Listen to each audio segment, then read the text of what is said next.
Party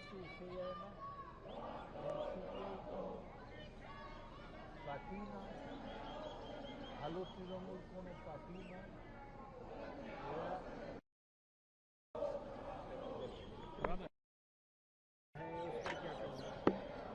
इसको निंदा करने का कोई भाषा मेरा नहीं है। ममता बनर्जी भूतपूर्व केंद्रीय मंत्री और पश्चिम बंगाल के राज्यपाल थे। वहां पर एक तृणमूल कर्मी को पुलिस कस्टडी में मौत हुआ, उसको घर में जा रहे थे, कोई जनरोष वगैरह नहीं था। ये बीजेपी का गुंडा का रोष है, इसको हम पूरा विरोध करते हैं, निंदा करते हैं। लेकिन बीजेपी ये कह रही है कि जो ममता बनर्जी ने बोया वही काट रही है, जिस तरह से ममता बनर्जी के राज में हुआ। नहीं, ये तो बीजेपी को कहना होगा। गुंडामी के जस्टिफिकेशन में वो ये सब बोल रहे हैं। वो जो कर रहे हैं, गुंडा और लफंगा को लेकर बीजेपी पार्टी चलता है, उसको कोई केडर नहीं है। दादा, टीएमसी से जो 20 एमपी टूट कर आए, एनसीपीआई बना, उसमें से 3 एनडीए की बैठक में शामिल नहीं हो रहे हैं। ये तो हम देखे हैं। वो कहते हैं कि बीजेपी का कम्युनल एजेंडा वो नहीं मानते हैं, लेकिन उनको भी फैसला करना चाहिए। दोनों नाव में पैर लगा के वो क्या करेंगे? वो एक रास्ता चुने, एफसीआरए या बीजेपी के साथ रहे या नहीं रहे।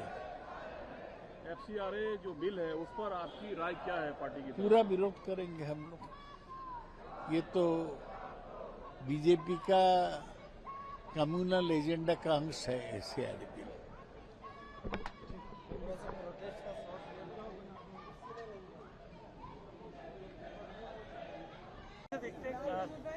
ममता बनर्जी की कारकिर्दी, देखिए ये किस तरीके से क्या देखेंगे, ये एक ही तरीका से देखना है।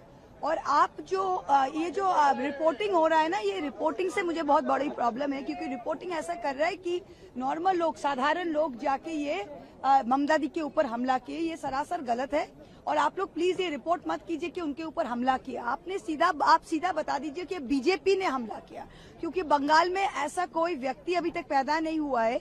ममता बनर्जी को अगर वोट भी ना दे कोई कोई बंगाली जाके ममता बनर्जी के ऊपर डायरेक्ट हमला करे, ये कोई विश्वास नहीं कर सकता है। नंबर 1, ये सारे बीजेपी के ऑफिस बेयरर्स थे। हमने ट्वीट करके फोटो भी दिखाया। अलीशौर का कोई लीडर था, कोई उनका आईटी सेल का था, जो था वो हर एक बीजेपी का कार्यकर्ता है। और ये उनका एक ही मकसद है कि कैसे डरा के धमका के ममता बनर्जी घर से नहीं निकले, तृणमूल कांग्रेस के लोग घर से ना निकले, कहीं ना जाए, कहीं ना मीटिंग करे, यही है। और ये झूठ फैलाना चाहते हैं कि नॉर्मल पब्लिक है। नॉर्मल पब्लिक कभी ममता बनर्जी के ऊपर हिट नहीं करेगा। आप लोग भी रिपोर्टर हैं, आप लोग भी बंगाल कवर करते हैं। So this is absolute rubbish. Let's say it in English. Yesterday everyone saw that how the BJP goons, with the help of the police, what is amazing is that it is done with the help of the police. The way they attacked Mamata Banerjee's car with stones, shoes, filth. And each of these guys was a BJP worker, each of the people. We've even identified some of them and tweeted them. And this narrative, fake narrative that the BJP is trying to do, that these are normal people. I repeat, there is no normal person born on the soil of Bengal. They can vote Mamata Banerjee out of power. They may not like her. They may not be with our party. But even then, there is nobody who is going to do a physical attack on Mamata Banerjee except for the gundas of the BJP. And that's what must be called out.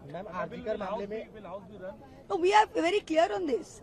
Is there an answer? Has Amit Shah ji given us an answer on why there was a brutal attack on the student protesters on the 20th of July? You all saw the attacks. Has any action been taken on the policemen who were shoving batons in the buttocks of young protesters, who were doing lathi charge, hitting people on the head? Amit Shah is nowhere to be seen. He's missing in action. Amit Shah is missing in action. He should come to the house, give us a statement, and then the house will run. Let him come. Ma'am, RG का मामले में waste Bengal CM ने नए सिरे से inquiry order. अच्छा, क्यों CBI किया हुआ? सीबीआई हार मान गई। सीबीआई तो सेंट्रल गवर्नमेंट का एजेंसी है। सीबीआई तो ऑलरेडी कर रहा है। तो बंगाल के मुख्यमंत्री यह कह रहे हैं कि उन्हीं का गवर्नमेंट का सीबीआई, जो सेंट्रल गवर्नमेंट एजेंसी है, सो सीबीआई हार मान गया। उनसे कह दीजिए CBI is incompetent, CBI is not been able to do it. एक क्यों 100 कीजिए।